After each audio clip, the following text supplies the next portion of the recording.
My, what a sorry state of affairs this is, where you're looking at my computer on your computer. Hey, here we are on eBay. Got a few new paintings up. Connection's a little slow today because my son is uploading a video on one of his school projects. But anyway, here's some stuff for sale on eBay. And what is this? My. Original Marvel Art Sexy Goblin Queen, X-Men Jean Grey. What, is this superheroes? I don't get it. Oh, here's another one. Original DC Art, Sexy Power Girl, Supergirl, Superman. So let's click on this bitch. Artwork. So, let's see what we get. Huge boobs. Should we enlarge it? Yes, a little off screen there. Here we are. Come hither looks. Huge boobs. Boy hips. See? Boy hips. It says sample, sample, sample all over it. And let's see. Marlo Snoopstein is selling it, and it says that it's an original digital painting. You can own it, blah, blah, blah. It goes on and on and on about the art, so-called. Never says who the artist is. Well, I'm not surprised. It's just a Photoshop job. Well, you know, this reminds me of, let's see, comics. We want the cover browser. I was talking to someone the other day. Oh crap, boy, not really prepared for this little project, are we?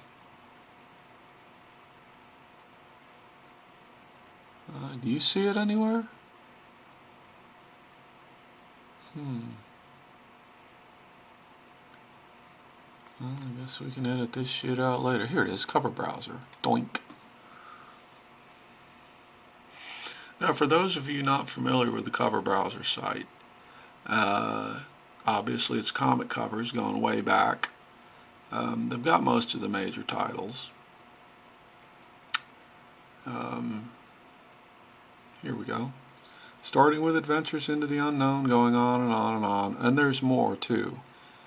So if you want more, you can click more and you'll get a more comprehensive list. Well, what you notice about the comics is Fantastic Four, for example. If you click on that, the real Fantastic Four series is in bold. And then the other ones, Ultimate Fantastic Four, Silver Surfer, Fantastic Four 1998, well, those titles are not bold. They are, I suppose it's their way of saying that they're secondary. So here we are, Fantastic Four. This is sort of what started the Silver Age, Fantastic Four #1. And you see, what does it say? Jack Kirby and Jim Lee. Well, I didn't know Jim Lee had anything to do with this. Hey, we better change batteries. Battery's dead in the camera. Hold on a sec. Okay, we're back after the battery change. Well, here we have Fantastic Four #1, and you can see it was sort of a new thing. Now, what came first? The name, the concept?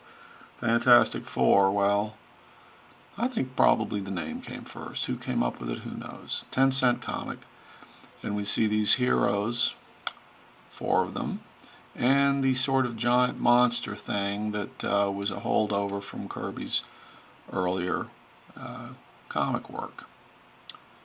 Oh, and then you got space aliens, and you got some other things. Oh, let's bring back the Submariner. Oh, their costumes, they get the costumes. Doctor Doom comes in early. Submariner's still around. And you know, this stuff, personally, these early issues don't do much for me. It's sort of as if they were still trying to find something. Oh, Stan says, let's bring in the Hulk. Yeah, Let's bring the Submariner again. Oh, here's another sort of monster like in the old days, the Kirby monsters. Is it coming together? Issue 18. More sort of, oh, what's the baddie going to be this issue? Egypt, Molecule Man, Hate Monger, the Mole Man. Casting around, trying to figure it out. Oh, let's put the whole Avengers in there, yeah. X-Men, and boy, the X-Men, what a Fantastic Four takeoff that was. Oh, Fantastic Four is selling so well, we need another super team. What can we do? Well, 29, here's the Watcher, Diablo, oh, who cares about that? Mole Man again, Invincible Man, Submariner's back again. Campus, oh, well, I guess maybe they knew they were getting hot on the campuses. Frightful Four, well, that's not so bad, maybe. But my point is that you went on issue after issue. Daredevil, bring in Daredevil. Until at some point, it finally really started to hit its stride. It might have been about here, but in any case, when the Inhumans showed up, the Watcher, and the Surfer, and Galactus, and it's not so much that these characters were driving the whole thing, it's that they had really hit their stride. The writing, the art, everything else. And my golly, they had to write and draw a whole bunch of comics before they really got it going. So, right about late 40s and then issue 50s, this is where they really hit their stride. And this is the sort of operatic grandeur that some people refer to. And it goes on. And boy, this is what the reputation of the Silver Age is built upon. This is why it's still going. People are taking this stuff and just strip mining it over and over and over. Although they don't even really know what they're doing with it anymore, I think. Oh, this is interesting. Issue 66. This is the last issue that was drawn twice up, I believe. And after that, the artwork was shrunk to fit on Xerox machines. And as a result, the drawing changed somewhat. So everything's chugging along nicely. Oh, Stan says bring in some other characters. So they do that. And you know, at some point, they wound up giving the Surfer to John Buscema, which pissed off Jack Kirby real bad. Not surprisingly, as he had invented the Surfer. Oh, here's a long drawn-out sequence with the Mole Man. And you sort of get the impression that Kirby said to himself, well, I'm not going to give them anything else. I'm not going to make up any more characters that they can use free. And this series of issues here, where the Thing goes to fight Torgo on the gangster planet. This seems to be sort of the last one that Kirby was putting everything into. Then after that, you had some Return of the Frightful Four. This was a fairly nondescript issue. A doppelganger issue. A takeoff of the creature from the Black Lagoon. He clearly wasn't giving them anything else. And this is issue 97. And then it just kind of falls apart. And so the Silver Age, no matter what anyone else says, as far as Marvel goes, it sort of ended right there.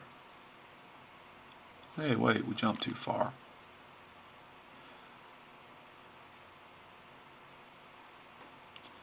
So then, issue 100, What a nice Kirby cover.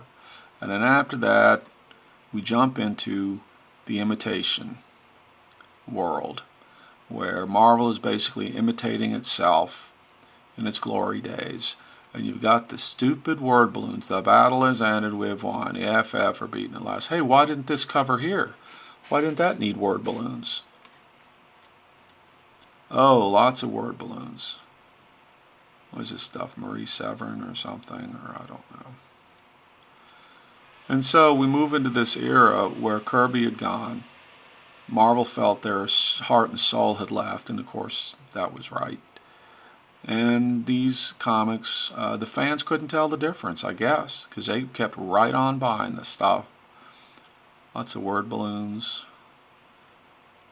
And this stuff is an imitation of what came before. It's fake, it's phony. So anyway, it goes on like this for a long, long time. Apparently people were still buying this shit. I wasn't. I followed Kirby over to DC. So anyway, let's jump ahead. That was issue 100 to 149. Let's jump to 200 and 249. And what do we have? Ooh. We got some, well, hey, a Kirby cover. All this other stuff is pretty excruciating. Oh, let's try some more variations. There's the bad Fantastic Four again. Here's the Skrulls again.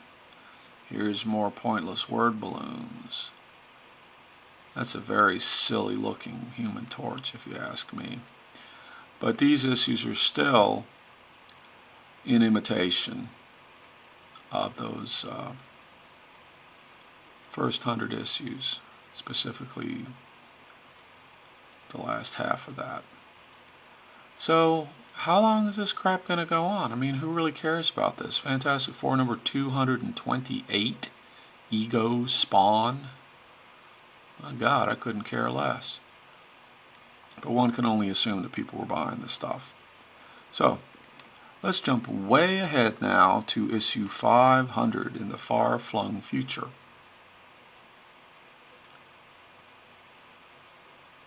So by this point, I think they'd pretty much given up on trying to replicate the Silver Age stuff. And, oh, they said we've got to reinvent these characters for our own time.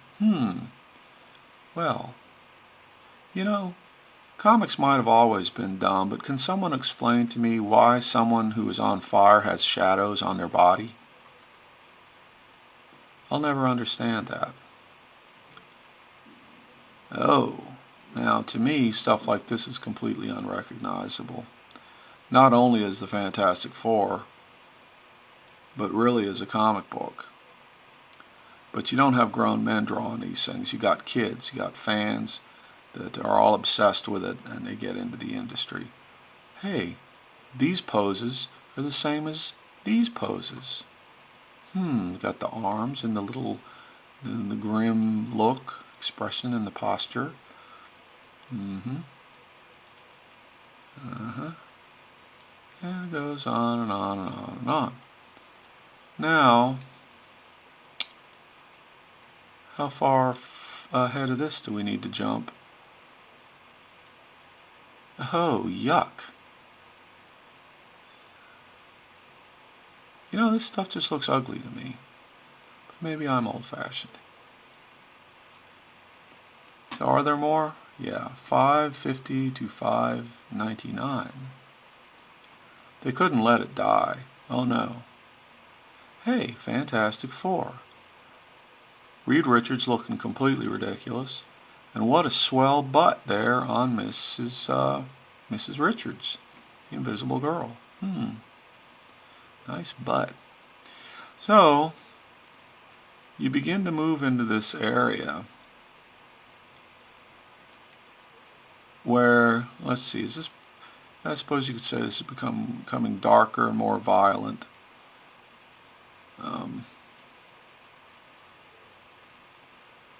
I do know some of the imagery I've seen I would call fetishistic, because it's the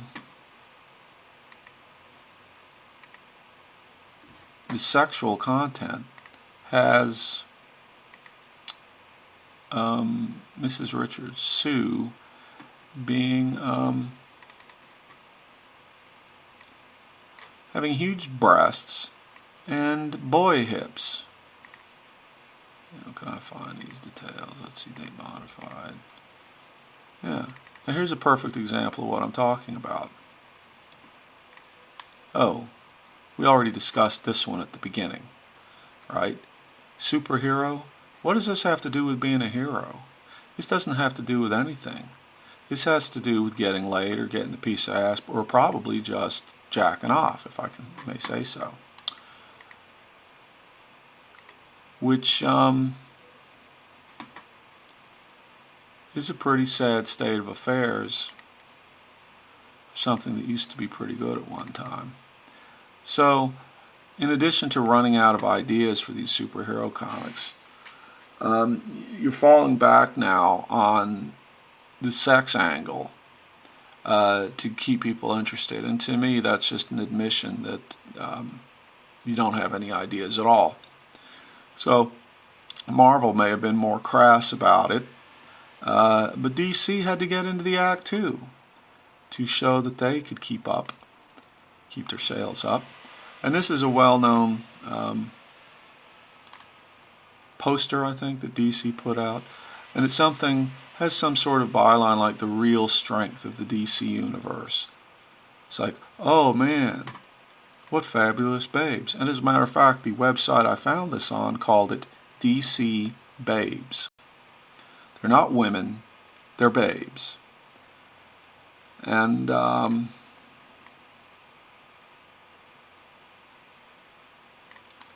I really don't care about any of this. But it shows that they've run out of ideas.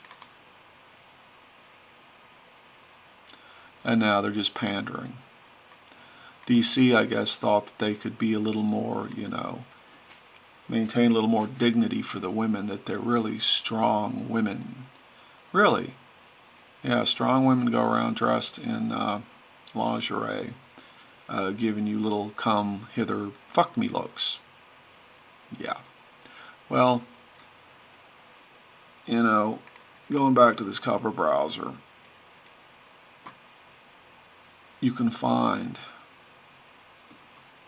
hey, I want to go back to the beginning, god damn it, how do I get back there? Cover browser. You can see the same thing in the other issues. But you can do that for yourself. I don't need to do that for you today. Captain America. And my God, what they've done to this character. And they like to claim that, oh, well, we're reinventing them for a new audience. It's like, you know what? You don't own these characters. And legally you may own them, but you don't understand them. It took Captain America quite a while. These issues are from World War II. But Captain America really hit his stride at some point, and then they started monkeying with the covers like this one. And this is pretty powerful stuff. Steranko took over. Another Kirby cover. This stuff wasn't so bad, Gene Colan. But, got to keep those issues coming out every month. A Marie Severin cover with no neck. And so by this point, you're getting the terrible captions and the regurgitated content. So anyway, that's ooh, yuck.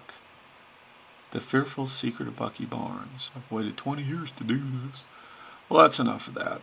I don't want to get too negative about the whole situation, but modern comics just rubbed me the wrong way. Bye for now.